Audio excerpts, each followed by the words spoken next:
बच्चों दूसरा 10th के बच्चों, रसखान जी के सवैये में पहला मैंने आपको पढ़ाया था पद्य।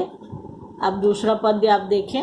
मैं इसका वाचन करूंगी, शब्दार्थ बताऊंगी, संदर्भ, प्रसंग, तत्पश्चात व्याख्या और काव्य सौंदर्य। आज गई होती भौर ही हो, रसखान रही वही नंद के भौ नहीं। वाको जियो जुग लाख करोड़, जसोमति को सुख जात कहियो नहीं।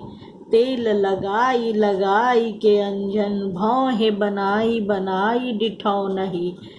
डारी है मेल निहार निहारत, वारत ज्यों पुचकारत छवि।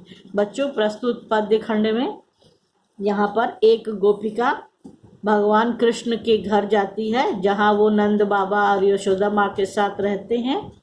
छोटे से हैं कृष्ण, और वो जाती है। वहाँ जाकर कृष्ण के अनुपम सौंदर्य और माता यशोदा के अपने पुत्र के प्रति प्रेम, नंद बाबा के का अपने पुत्र कृष्ण के प्रति प्रेम देख कर आती है और अपनी सखी से वर्णन करती है।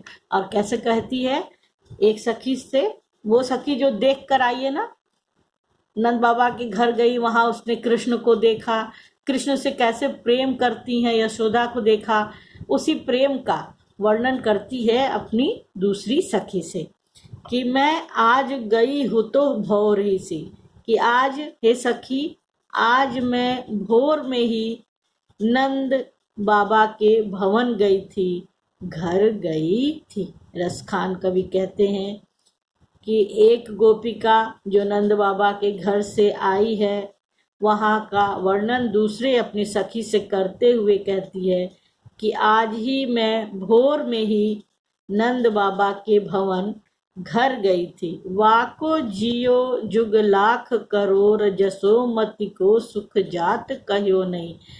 कि उसका पुत्र, नंद बाबा का पुत्र कृष्ण करोड़ों जुग लाख करोड़, करोड़ों वर्ष तक जीवे, उसकी उम्र लंबी हो, करोड़ों वर्षों तक, युगों तक वो जीवे।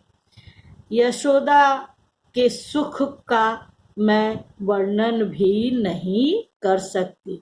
यशोदा अपने पुत्र को देखकर उसके साथ इतनी अधिक प्रसन्न है कि उनके सुख का मैं अपने मुख से वर्णन नहीं कर सकती। जसुमत को सुख जात कहियो नहीं। यशोदा को जो परम आनंद प्राप्त हो रहा है अपने पुत्र से, उस सुख का मैं वर्णन भी नहीं कर सकती। और वो कहती है तेल, कि यशोदा माँ तेल लगाई लगाई के अंजन, अपने पुत्र कृष्ण को तेल लगाती हैं और उसके बाद उसके आँखों में काजल लगाती हैं। अंजन मतलब काजल। भौहें, भौहों को संवारती हैं और उन सब के बीच में एक छोटा सा काला टीका लगा देती हैं। डिठौना मतलब काला टीका होता है बच्चों, जो छोटे बच्चों को लगाया जाता है और जिस ऐसा माना जाता है कि इससे बच्चों को नजर नहीं लगती। कृष्ण अपूर्व सुंदर है, मनमोहक है, जो भी देखता है वो उन्हें देखता ही रह जाता है। तो गोपिका कहती है कि माता यशोदा पहले उसे तेल लगाती हैं, फिर उसकी आंखों में काजल लगाती हैं कृष्ण की, उसके भौहों को संवारती हैं, बनाती हैं, और फिर उसके बाद उसके मस्तक पर एक छोटा सा डिठौना काला टीका लगा देती हैं, जिससे कि उनके पुत्र को नजर न लगे। डार हेमेलनी हार निहारत, और उसके बाद हेमेलिनी हार, ये हार जो गले में पहनते हैं, स्वर्ण हार, सोने का सुंदर सा हार अपने कृष्ण के गले में डालकर उसे, उसके अपूर्व सौंदर्य को निहारती रहती हैं।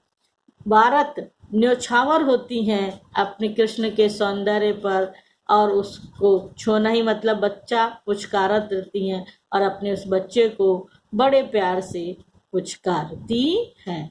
बच्चों इसमें भी ब्रज भाषा का प्रयोग किया गया। काव्य संदर्भ में लिखेंगे कि माता यशोदा के वात्सल्य प्रेम का वर्णन है, वात्सल्य रस है इसमें, और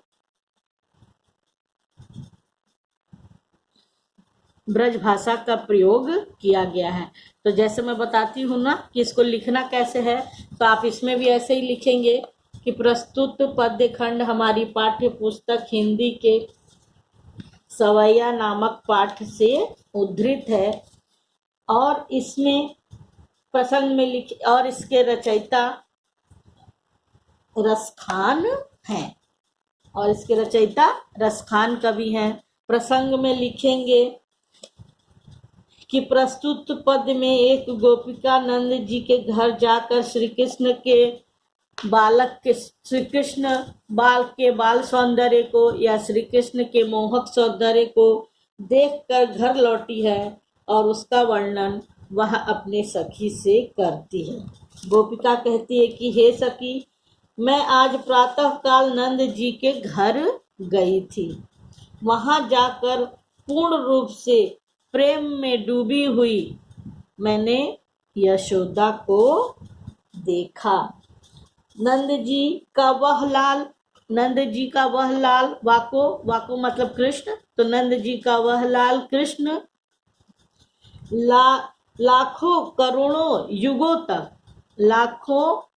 करोड़ों युगों तक जीवित रहे, यही मेरी कामना है। और